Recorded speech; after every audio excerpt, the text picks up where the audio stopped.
I actually signed my first term sheet while contractions for that labor were kicking in. So, um, and that particular investor has been a phenomenal partner, and they get it, and I've had three kids now, three actual kids plus the business.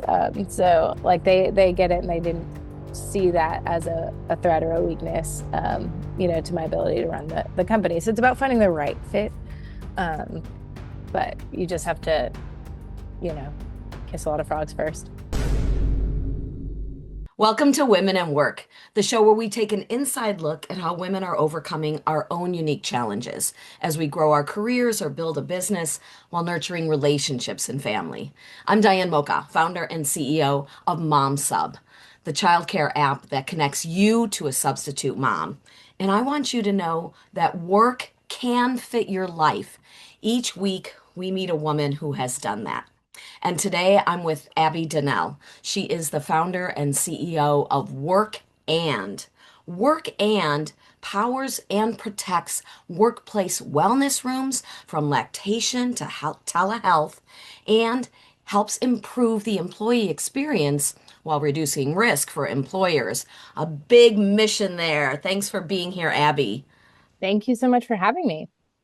So it looks like you started your career as a writer and a teacher. These are some typical roles, right, right, for career women. And then you moved into tech, a male-dominated space.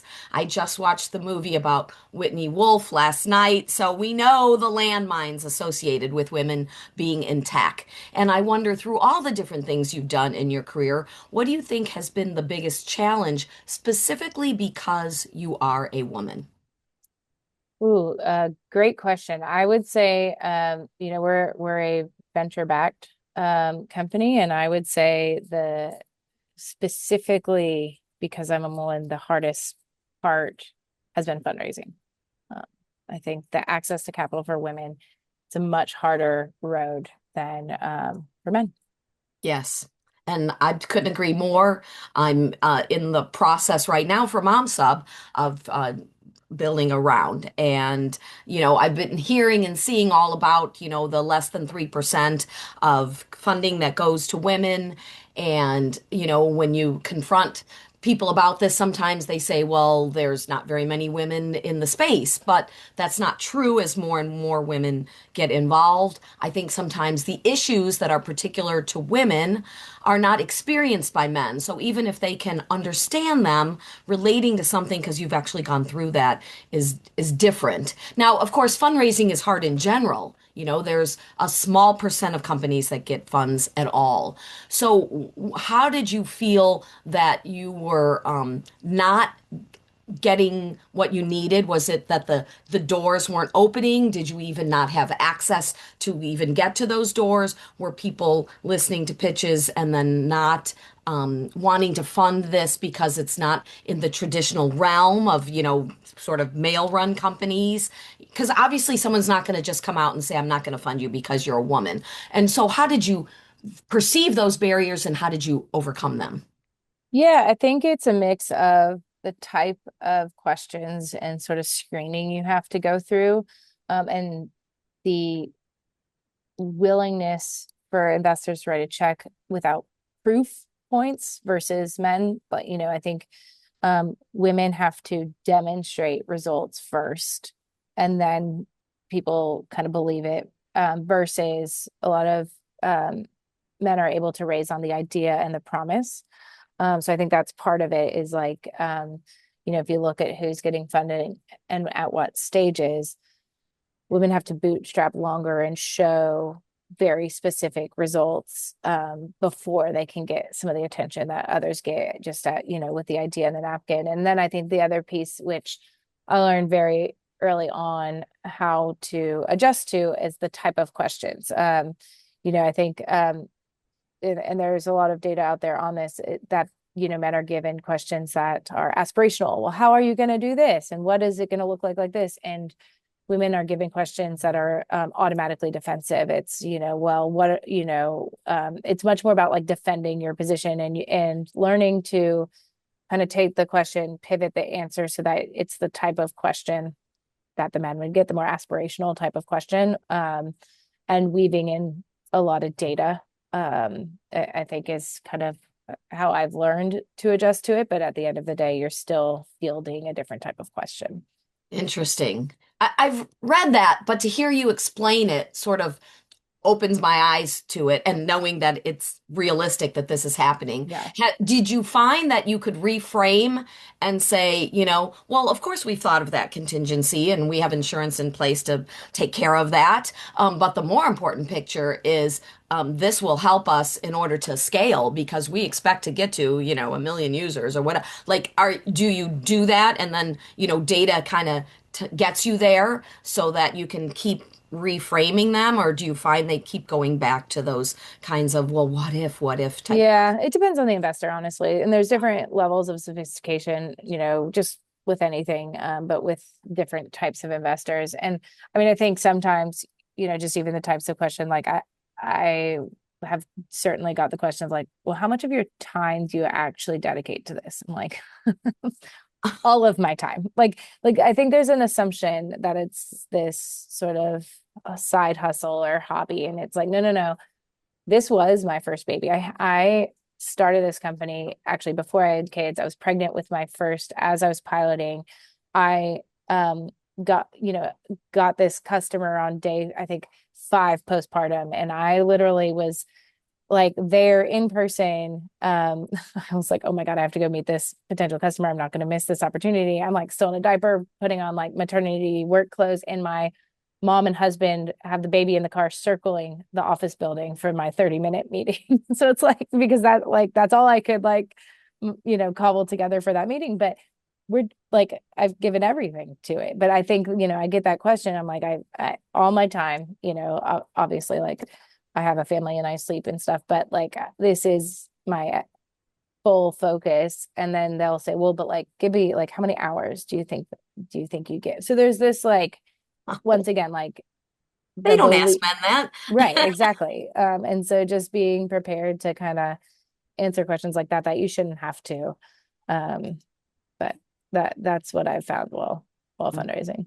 Do you share that story? I mean, I love that story saying this was my first baby because I say my kids are grown, this is my baby now. And especially about that first customer and I mean 5 days postpartum, that had to be crazy how you were feeling and but you were there, you showed up, Yeah. I mean, and once again, it's about finding, not every business is venture backable. I think, it's also about finding your right investor. I actually signed my first term sheet while contractions for that labor were kicking in. So, um, and that particular investor has been a phenomenal partner, and they get it, and they, I've had 3 kids now, three actual kids plus the business. So like they get it, and they didn't see that as a threat or a weakness, to my ability to run the company. So it's about finding the right fit. Um, but you just have to, you know, kiss a lot of frogs first. Wow, while you were having contractions. I was just going into labor. I was like, I got to get this done. And what were any of those initial fundraising partners specifically focused on women founders? Were That they is one. Yep, that okay? one. That That first first one, the investor. lead. The lead. Okay. That first Can you one. share with us that who that The uh, Artemis Fund. They're the wonderful, women Artemis? focused, women run, great group of people. And they've obviously I'm certainly biased, but I think they've invested in some great companies, and their team, they invest in their team, their team is quality, and I have a lot of respect for them. Wow. I recently wrote a post on LinkedIn about this idea that instead of just waiting and complaining and hitting our head against the wall because there's so little funds that go to women, how about if we focus on execution, getting filthy rich, being the investors ourselves after we have success and Yeah, helping pay it forward? I think you're starting to see a lot of that, or at least a lot more of it. And what I like about that too is that um, then, and I think male or female, any investor who's been there and done it is uh a lot better of an investor just because they have a true understanding of being an operator and running the company versus those who haven't yet. And so I think that's essentially, um, not only are we getting more women making the decisions and investing in other women, but I think, like a triple threat in that, you're making the right kinds of bets and also you're able to advise in a way that really helps. Yes. And understand the problem from the perspective of someone who's experienced it, right? Right, right, right. So you said that you felt like you had to show traction, Hmm. maybe in a way that men didn't in all cases. So what kinds of traction did you have when you started, getting that interest from the right people? Was it revenue? Did you feel like you had to hit certain numbers? It honestly, I think that varies quite a bit, depending on what the business does, the goals and who the investors are. I mean, at the end of the day, sales and revenue is always king, as you know, so I would say that's always been a North Star. But there are certain contracts that, have, um, I guess, a lag for cash flow to kick in, for example, or but that are logos that are, incredible to have. And so it's a mix of that, I think, so we've been very fortunate that um we got some really great customers, some really great logos right off the bat. And then I've continued to grow that portfolio. Nice. Did you have any connections? It's not like you had worked in HR or anything for years. How were you getting through to those big companies and, what was getting you in the right rooms? Yeah. Who did you go to? I found myself going to HR sometimes is more of a challenge than going directly to the CEO if you can get through to them. Right, What right. worked for you? I know HR is stretched thin, which is part of the value add we provide, relieving their burden. But actually our path was not direct to HR. So I started the business when my background was in marketing and brand strategy. I was working at a boutique firm at the time. And so I had all sorts of contract clients, excuse me. So everything from large energy companies, large healthcare companies to small nonprofits or, just small companies. And I started to see this problem around the mother's room. Once again, it was before I had kids.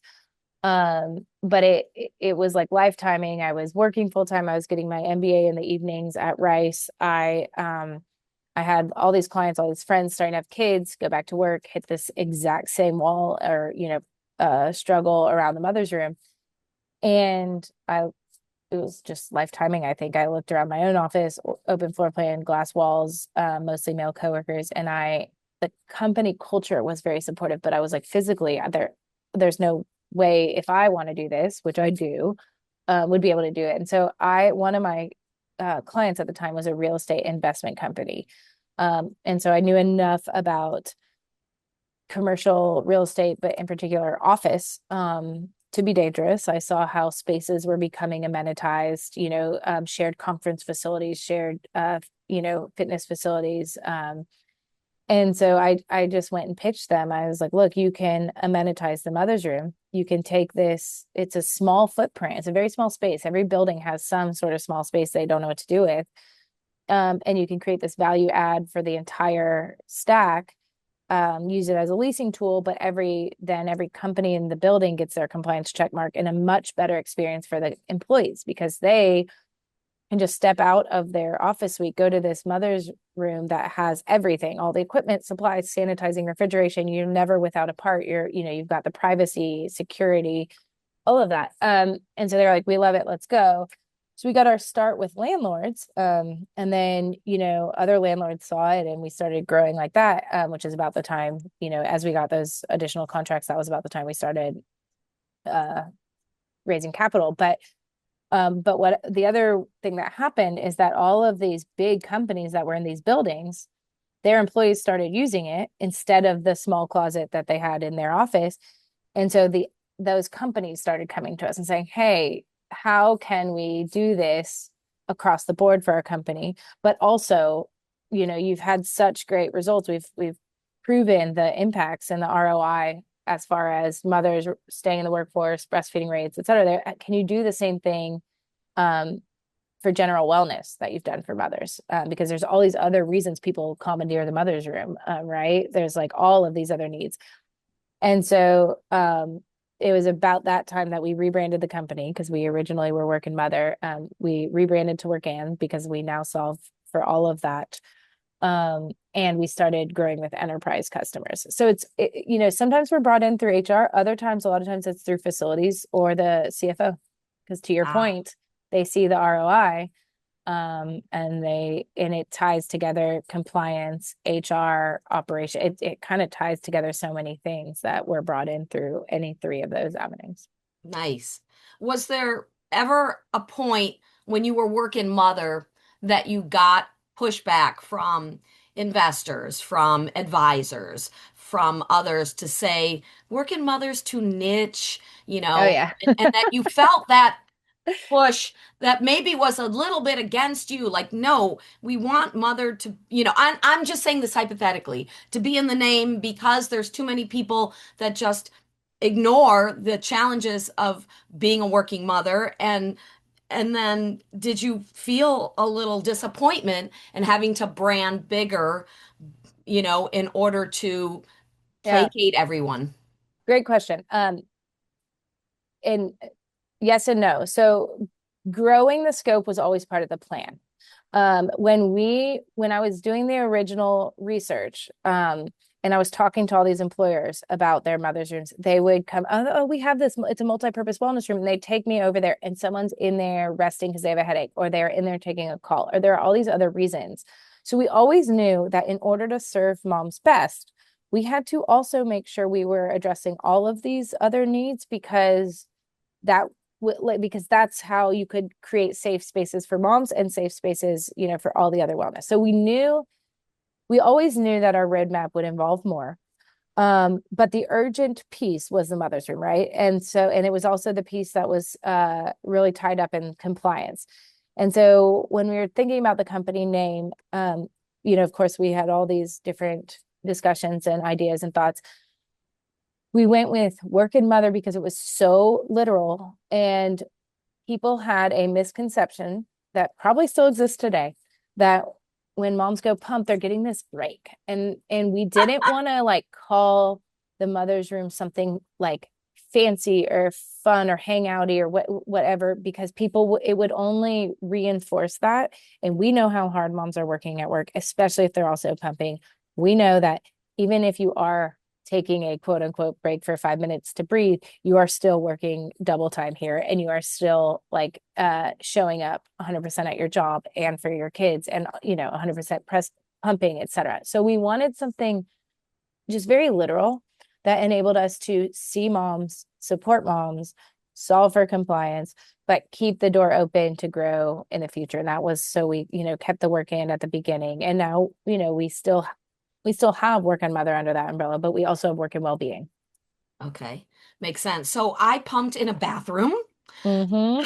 And I was a television reporter for 15 years. I was at a CBS station, and eventually, and I would feel very depleted. I still remember this all these years later, right? My kids are Mm-hmm. in their 20s, and I just remember feeling like, oh, like you just ran a marathon or something, when after you're done nursing or pumping, because it's like your body is producing something that's being extracted from you. Right. It's not like you're shedding something. It's like something that is powerful that your body just created is coming out and being Mm-hmm. pulled out. And so I remember at a certain point going to somebody that I felt might be open to understanding. He was a dad. And I said, "You have an office. You're one of the few people in the entire newsroom that has their own office. Can I use your office to pump in?" And he said, "Of course." So, of course, like so many women, no one was going to offer it to me. I had to Right. speak up, and I had to endure this. It was kind of beyond discomfort. I was worried about the sanitation and everything else. else, of doing this. And then when I asked, I got that. But it was, of course, not a dedicated space. It was, if he was on Right. a call, I was like, okay, I'm going to have to go out on a story. I guess today's the bathroom day again, I can't go in there while Hmm. he's, doing whatever. But yes, women often won't necessarily ask themselves. They're getting better about it, but it's because they're busy mentally doing all those other things that you talked about. When you Oh, said yeah. having to prove yourself in these meetings in a way that men often don't, I hear this over and over from women I interview who are in the workplace in their careers, rising up the ranks. And they're Right. just constantly like, I see a man get promoted ahead of me who doesn't have, half of the metrics that I have, but he's in there every time he does one little thing, like kind of bragging about, or however you want to describe it in the meeting or whatever. Women have to kind of stand up for themselves, let others know what they're doing, and this double whammy of I feel like I have to do twice as much as the men to prove I'm half as good. And Hmm. so this is just a common theme I still hear to this day Yeah. about women feeling like they have to do that, and women of color even more so. And so, how does what you do address in any way some of these deeper feelings and obstacles that women are facing as working career women in the workplace? Yeah.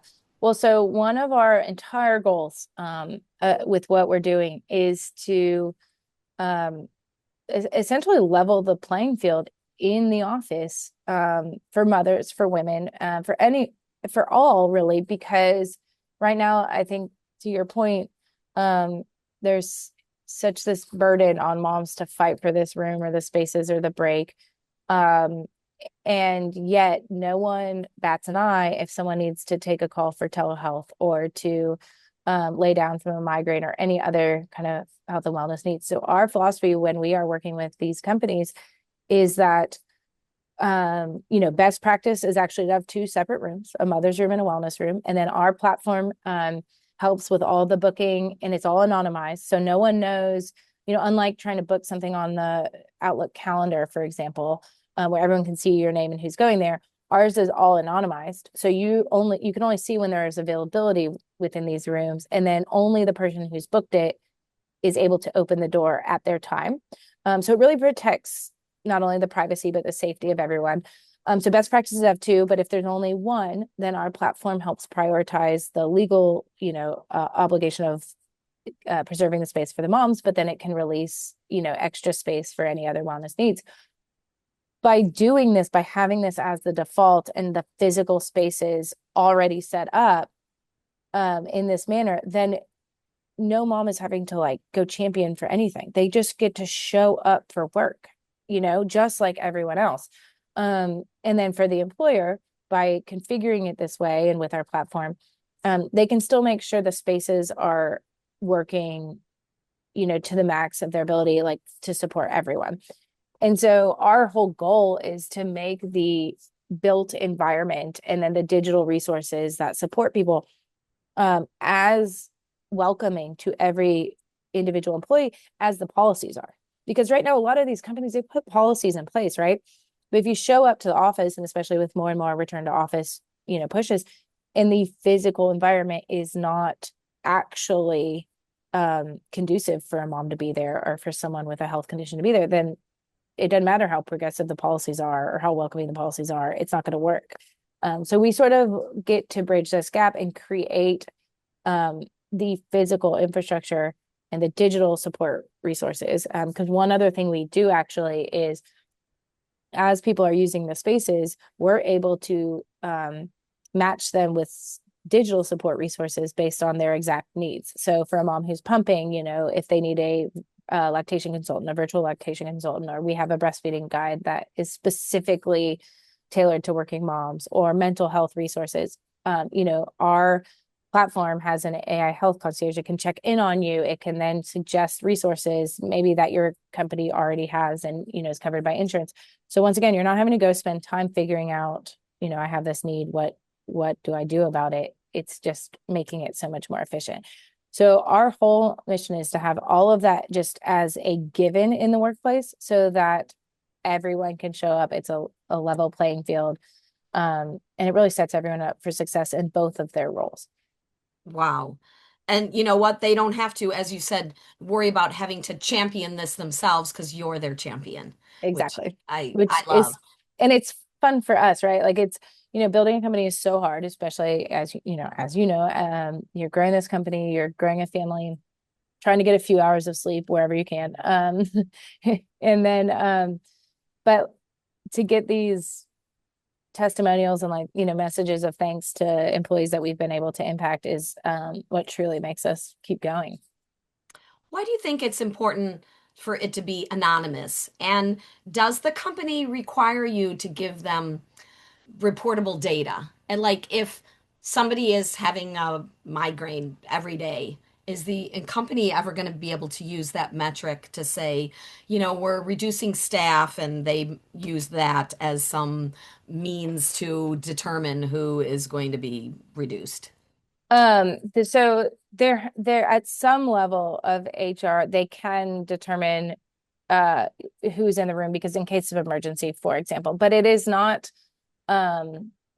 just clear at the outright, posted on a board. And then for all employees, like the way people mostly manage it now is they write their name on a clipboard on the door or they put it on the Outlook calendar for or like reserve the room and everyone can see it.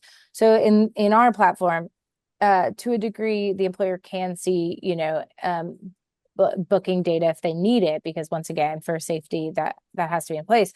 But all of your coworkers cannot. So anyone in the office cannot see who's booked the room. And then with regards to any of the support resources, the AI health concierge, all of that is completely anonymized. Like your employer can't see any of that. Oh, wow. That's And great. so the employer gets KPIs like how many times are their rooms being booked, but any kind of questions around health or wellness, any of that never goes to the employer. Hmm. And I love how you said you want it to be a situation where this becomes universally accepted and implemented, Mhm. that these kinds of amenities and their necessities really for working Yeah. women, to do your best work, right? To be productive and do your best work, are there. And we feel the same way about childcare resources, even though childcare isn't right there in the workforce. If you have a platform that gives you access to childcare so it doesn't become a huge burden and challenge in your life, we think it can do the same thing. So, we have a similar mission in terms of this should be standard and not just the Yes. exception. And it's growing, but it's still a small fraction, Right. in terms of like any kind of childcare benefit, whether it's a company paying for a subscription or a company doing all the way up to building a facility. It's, like a quarter of companies, and they're mostly Yeah. these big, large companies, and that think, oh, okay, we can put this expenditure, but there's a lot of ways companies can do some of these things without it being a huge expenditure. In your case, they're not having to build these rooms. You said oftentimes the room exists, it's just repurposing it, maybe helping them with how Just it's an going to enhancement to be the, furnished. yeah, Yeah. exactly. So, I mean, and we also, for those that don't have rooms, we have pods that Oh, just, nice. show up and you plug them in. It's great. They're fully equipped and everything. And they're very nice inside, very comfortable.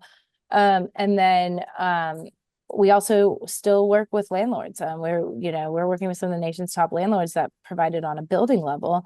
And what I love about that is that first of all, sometimes tenants, even within the building, companies that office within the building, still choose to enhance their room in their stack. So then, their employees get to choose. Like they can either go to that room right there, or they can step out and go to the, larger facility that serves the building, which offers them a nice level of privacy. But the other thing still love about working with landlords is that when you talk about normalizing it and making it part of like the permanent infrastructure, a lot of our landlords, there's signage. So which way to the building gym, which way to the mother's room, it makes it like that is just a normal part of the day and the needs and the infrastructure now. And I think there's something so powerful in seeing that. I've always suggested to moms, and I will continue to shout it from the rooftop. Small nuances make a big difference in how we speak about things and, position things. And I always encourage women, if they are at a conference, if they are at like, interviewing for a job, if they are at a meeting elsewhere, etc. It's not, do you have a mother's room? It's, where is it? Is it nice? I love Mm-hmm. that. Put the onus on them. They are supposed to provide it, and don't put it on you to like try to figure it out. Just like when we go into a bathroom now, we expect to see a changing table, right? That's Yes, right. Yeah. right. And so, speaking of that, I want to know in your own life, you have three children, you've been a working mom running your company that whole time. How did you personally deal with childcare? What was your ideal that you thought was going to work out, and Uh-huh. did it like one, two, three, that's it, and I'm Yeah. done? Or what was there more steps than you expected? Did you try different things? What worked, what didn't? Yeah. So, now I guess, to the point of how much time do you dedicate to this? When I first started, I was like, okay, I'm gonna have childcare on Tuesday, Thursdays, and my mom will watch um him on Wednesdays, and I'll take the other 2 days and work like while he naps and stuff. And did I learn very quickly that that was not gonna work? Not if you want to work full time. Oh my goodness, no, it was rough. And to all those out there trying to cobble it together, I feel you, because I am never more physically exhausted and stressed than when I am trying to do the juggle at the same time. Like if school is canceled and or if our, like so to answer your question, we are very fortunate. We have a full-time nanny. I also am extremely fortunate to have a incredible village here. I've got family that live blocks away who also have kids. So we just have an amazing village. And I also, picked a partner. My husband he has a very demanding job. But I hold him to a very high standard as well as like how much he does. So like like I think if you are trying to build a company while raising a family, it is vital that you pick the right person to do that with. So we have a full-time nanny, which is great, but there are days when, if she is sick, or, I've gotten unexpected, a sick kid at home, or what have you, where I am juggling both at the same time. I That takes more out of me. That is more taxing than like kind of anything I can think of, honestly, because to try to split your focus, make sure this is okay. You never like, it is so hard. So to any moms out there that are trying to do that at once, I feel for you. And I just want to give you a hug, because that is maybe the hardest role. Yeah. And we're all trying to do that every day, but you try not to do that at the same time. So I Right. wonder, how did you find your nanny? Was it easy? You got a referral and it was the first Oh, person that you talked to. Did it take quite a while? Did that original person stay with you long term? How old are your kids now? How yeah. many did you have to go through to find the right one? So our original nanny was only part-time. So so we did have to find someone else because she couldn't do full-time. She's a student. And I just got so lucky. I am still like so thankful for this. One of my friends had this nanny who was also part-time. So she originally started, with the other 3 days we needed. And she actually, her kids were like getting older. So she ended up kind of like transitioning to full-time for us. And it was wonderful because this was a close friend's nanny, so I already trusted her vetting. She gave me a lot of like kind of insights in how she set things up for success, and then so I felt very comfortable with her at the start. And that happened around the time my oldest was about 6 months old. And so my oldest is now almost 7. So she's been with our family for so long that she's truly just part of the family, and it's such a luxury because like not only the privilege to be able to have that luxury of having a full nanny, but also that we found someone that has been such a great fit for our family and has stayed with us this long because she knows us. I mean, I don't have to leave a bunch of notes at this point. Like, here's what I need from you, and here, and our kids love her, so she's wonderful and she makes our world go round. At the same time, my co-founder, our COO, I've watched her go through multiple nanny searches, so I have seen how hard it can be. And you have a great fit, and then that person's circumstances change, and then you have to start all over again, or you find someone and they're not a great fit, and you like it is so hard. And so I've seen what people, I've seen firsthand, up close personal, what people have gone through to find the right fits for their childcare, whether that is daycare or nanny or built-in village, and it's tough. Yes, and then that's why we exist to Yeah. take that mental And load. and I am so thankful for you, for anyone out there trying to support the childcare endeavors, because it is truly the um it's what makes it possible. I mean, you cannot do the rest. So it is truly maybe the most important thing. And you want whoever's looking at after your kids to be like, I mean, you want quality there. Of course. They've got to be trusted. They've got to be reliable. So then you don't have that anxiety that is this Right. going to work out? And even in the rare instances when you have someone great and like you said, something comes up unexpected, that's why we not just find, but we manage week to week Yes. because that alleviates that mental load. So I want to know one Amazing. more thing, Yeah. through all this journey of being a working mom, starting this company before you had kids, this idea, seeing it grow, the funding, all of these pieces. If you could go back to one thing, knowing then what you know now, what is the one thing you would change? Whoa, that's a great question. Um, I think I would change. I mean, first of all, I'm not a big regrets person. I like to learn from lessons and move on, not waste energy there. But if I could change something, I think I would have changed the funding strategy of the company. Um, I think venture capital is such an interesting industry, and there's been so much change within venture capital over the past 5, 6 years. And I think that changes kind of how you think about growing the business too. So I've learned a lot of lessons in that, and I think I'm not saying I wouldn't have done venture capital. I think I just would have approached it a little bit differently and with a different understanding of like what it meant from a growth standpoint of the company. Well, thank you for that and for all of these insights you revealed today on this episode of Women in Work. If you were inspired by today's story, remember to share it with a friend, leave a review, and subscribe to meet our next amazing guest. If you or anyone you know is struggling to find the right childcare, check out Mom Sub's free webinar that guides families through the steps to find and keep trusted care at momsub.com/webinar. That's Mom Sub like a substitute mom. You can connect with Mom Sub on Instagram, TikTok, Facebook, or LinkedIn.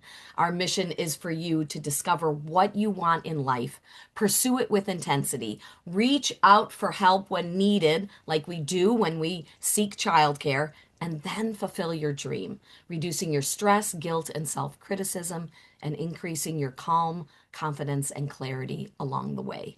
Remember, your career, your choices, and your success are yours to define. Keep pushing boundaries and spreading your love and encouragement to other women who need it.